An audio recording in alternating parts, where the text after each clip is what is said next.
Like many children, I went through a dinosaur phase. I was legendary at nursery school for showing up every day with my basket full of plastic dinosaurs.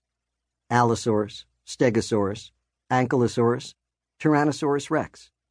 I had them all, or at least all of the 20 or so species available back then. Kids today have it so much better. Unlike most kids, I never grew out of the phase. I still have my toy dinos, many more now. I still know their names, can even still pronounce Parasaurolophus.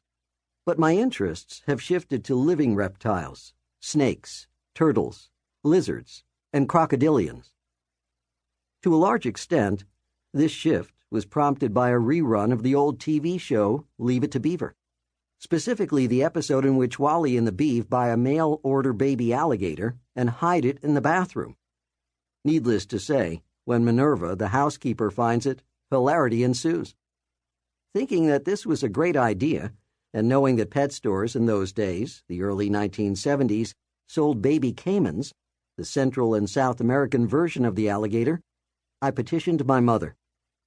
Not being the sort of woman who likes to say no, she suggested we contact a family friend, Charlie Hessel, the deputy director of the St. Louis Zoo, expecting him to put the kibosh on the idea.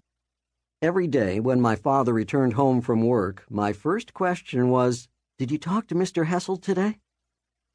By nature, not especially patient, particularly not at age 10, I went from exasperation to annoyance to anger as the days passed. What was the problem? My father was waiting to see Hessel at a meeting, rather than simply call him up. Would that meeting never happen? Just as I was giving up all hope of a crocodilian in residence, my father came home one evening and announced that he'd spoken with Mr. Hessel. "And the answer?" I asked, as I fidgeted with hope and nervousness. Then, elation. Hessel said that it was a great idea, the same way he got his start in herpetology, the study of amphibians and reptiles. My mother was stuck, and soon our basement was full of all manner of reptile. I was on my way to my own career in the field. At the same time that I was tending my scaly charges, I was also an avid reader of the monthly magazine Natural History, put out by the American Museum of Natural History in New York. A highlight of every issue was the column This View of Life by the brilliant and erudite Harvard paleontologist Stephen Jay Gould. Its name lifted from the closing sentence of Darwin's On the Origin of Species.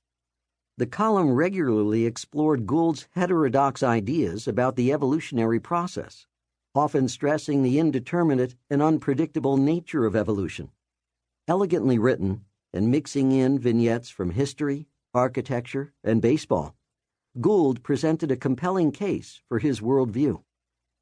When I was accepted to Harvard in 1980, I looked forward to learning from the great man himself in his modestly entitled non-majors course, The History of Earth and of Life. And fascinating he was, as engaging in person as he was in print. But the faculty member who made the greatest impression on me was Ernest Williams, the curator of herpetology at Harvard's Museum of Comparative Zoology, the position I now hold. An imperious elder scientist, he nonetheless was very welcoming to a young upstart with an interest in reptiles. Soon I found myself studying the particular type of lizards that had been the focus of his life's work. Small, usually green or brown, with sticky pads on their toes and an extensible flap of colorful skin under their throats, anole lizards are photogenic and captivating in their antics.